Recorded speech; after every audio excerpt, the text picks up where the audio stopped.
है अपना दिल तो आवारा।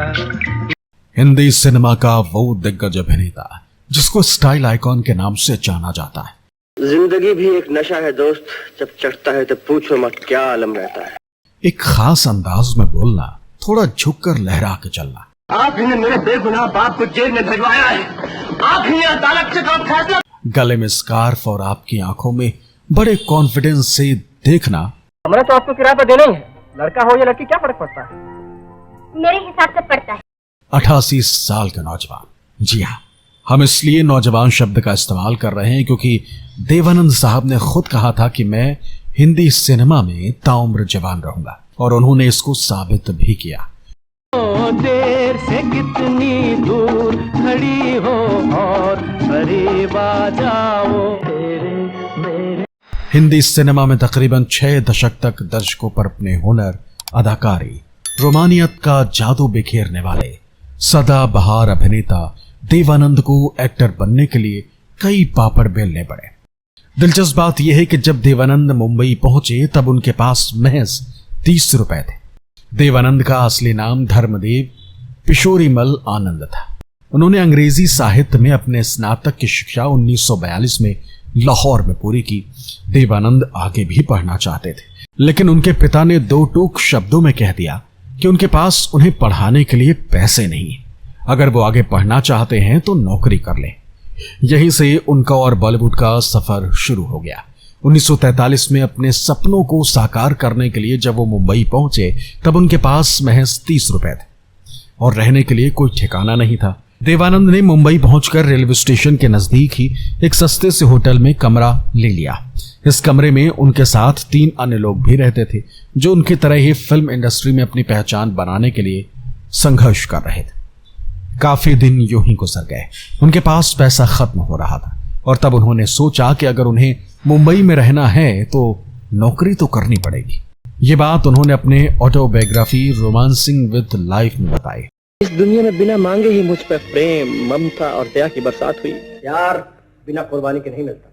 काफी मशक्कत के बाद उन्हें मिलिट्री सेंसर ऑफिस में क्लर्क की नौकरी मिल गई। यहाँ उन्हें सैनिकों की चिट्ठियों को उनके परिवार के लोगों को पढ़कर सुनाना होता था। मिलिट्री सेंसर ऑफिस में देवानंद को 165 रुपए मासिक वेतन मिलता था। इसमें से 45 रुपए वो अपने परिवार के खर्च के लिए भेज देते थे। लगभग 1 साल तक मिलिट्री सेंसर में नौकरी करने के बाद वो अपने बड़े भाई चेतन आनंद के पास चले गए, जो उस समय भारतीय जन नाट्य संघ इप्टा से जुड़े हुए थे। उन्होंने देवानंद को भी अपने साथ इप्टा में शामिल कर लिया। इस बीच देवानंद ने नाटकों में छोटे मोटे रोल किए। भाग्य ने साथ दिया और जल्द ही उन्होंने प्रभात टॉकीज की तरफ से हम एक है, जो कि 1946 में आई, एक अभिनेता के रूप में काम करने का प्रस्ताव उन्हें मिला। पुणे में फिल्म की शूटिंग के दौरान देवानंद की मुलाकात गुरुदत्त से हुई और वहीं दोनों की मित्रता हो गई।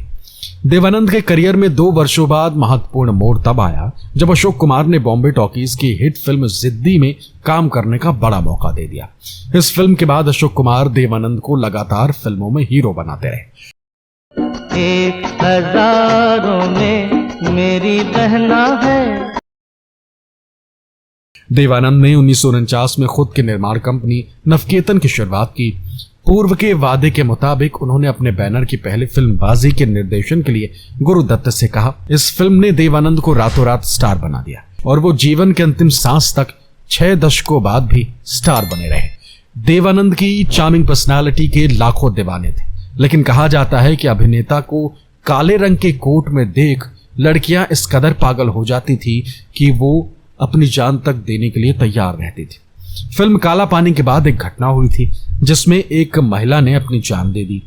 ऐसा कई बार हुआ, जिसकी वजह से अभिनेता के काला कोट पहनने पर पाबंदी लगा दी गई थी। एक अभिनेता होने के साथ साथ देवानंद सामाजिक मुद्दों पर आवाज उठाने के लिए जाने जाते थे। अभिनेता ने 1975 में घोषित आपातकाल का विरोध किया था और इंदिरा गांधी को गद्दी से हटाने के लिए नेशनल पार्टी ऑफ इंडिया नाम से एक पार्टी भी बनाई थी, लेकिन कोई कैंडिडेट न मिलने पर देवानंद ने पार्टी को भंग कर दिया था। प्रकाश मेहरा के फिल्म जंजीर में विजय का किरदार अभिनेता अमिताभ बच्चन ने निभाया था, लेकिन क्या आप जानते हैं कि ये रोल पहले देव आनंद को मिला था। देवानंद ने किसी कारण इस फिल्म को करने से मना कर दिया था और ये बिग बी की झोली में जा गिरी। देवानंद ने लगभग सभी सुपरस्टार के साथ काम किया, लेकिन अमिताभ के साथ वो कभी नहीं दिखाई दिए।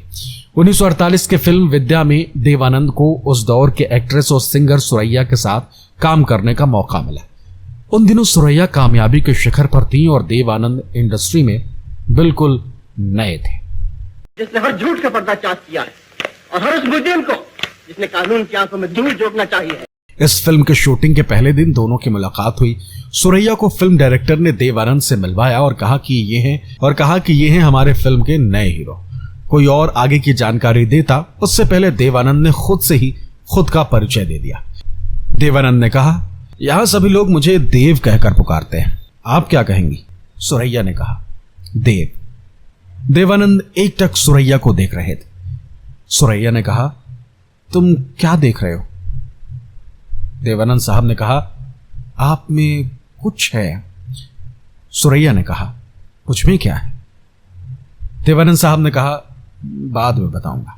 इस छोटी सी बातचीत के बाद दोनों फिल्म के शूटिंग में बिजी हो गए, लेकिन उनकी ये छोटी सी बात एक गहरे रिश्ते की शुरुआत थी। फिल्म के शूटिंग के दौरान ही देवानंद और सुरैया एक दूसरे को पसंद करने लगे थे। सेट पर दोनों को एक दूसरे की तलाश रहती थी।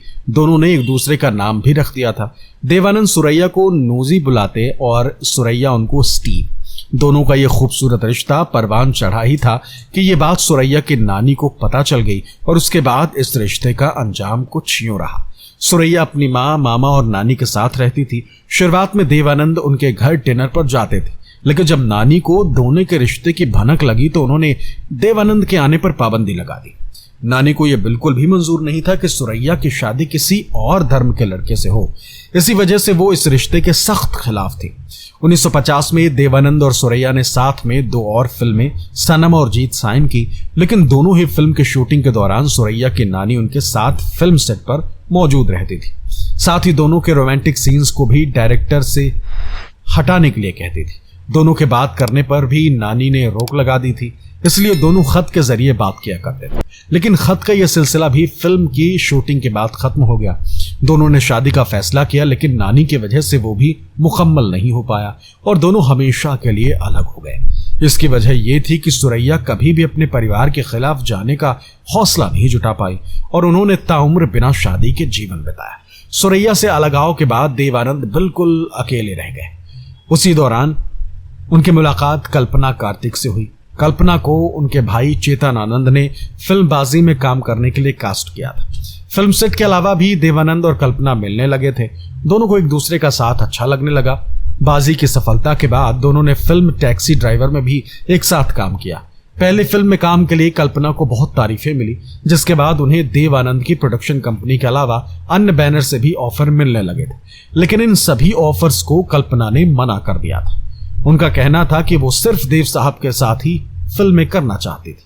देवानंद ने एक बार सिमी ग्रेवाल के शो में अपनी जिंदगी के डर से लेकर मौत और हाथ से वक्त फिसलने को लेकर बात की थी। सिमी ग्रेवाल के शो में जब देवानंद आए थे तो उन्होंने कुछ ऐसी चीजें कही थी कि सिमी ग्रेवाल भी हैरानी से देखती रह गई थी। सिमी ग्रेवाल ने जब देवानंद से पूछा था कि क्या उन्हें किसी बात का डर है, वो किसी चीज से डरते हैं, तो देवानंद ने कहा था, नहीं, मैं मौत से भी नहीं डरता। जब आएगी तो उसे गले लगा लूंगा। मौत तो एक दिन सबको ही आनी। देवानंद लिखते हैं, शूटिंग के बाद हम चंबल इलाके के डाक बंगले में रुके हुए थे। किसी ने हमें आगाह किया कि डाकू धावा बोलने वाले। जो शख्स हमें आगाह करने आया था, मैंने उससे कहा कि उन लोगों को बोलना कि ऑटोग्राफ के लिए कॉपी लेकर आएं, कैमरा हो तो फोटो के लिए कैमरे भी लेकर आएं। उनके पास जिंदगी का आखिरी मौका होगा अपने स्क्रीन हीरो के साथ फोटो खिंचवाने का। अगले दिन जब हम शूटिंग कर रहे थे तो मैं ट्रक पर खड़ा हो गया और उनसे बोला, और कैसे हो मेरे देशवासियों? अरे देव साहब, वो बोले। कोई मुझसे हाथ मिलाने लगे तो कोई गले मिले। हालांकि अपनी एक्टिंग से पूरी दुनिया का मनोरंजन करने वाले इस एक्टर के जाने के बाद उनके बच्चे इस फिल्मी दुनिया में कुछ खास कमाल नहीं कर पाए। तो आइए एक नजर डालते हैं देवानंद के परिवार में अब कौन है और फिलहाल वो क्या कर रहे हैं। 92 साल की देवानंद की पत्नी कल्पना कार्तिक अपने बेटे सुनील आनंद के साथ रहती हैं। कल्पना का असली नाम मोना था।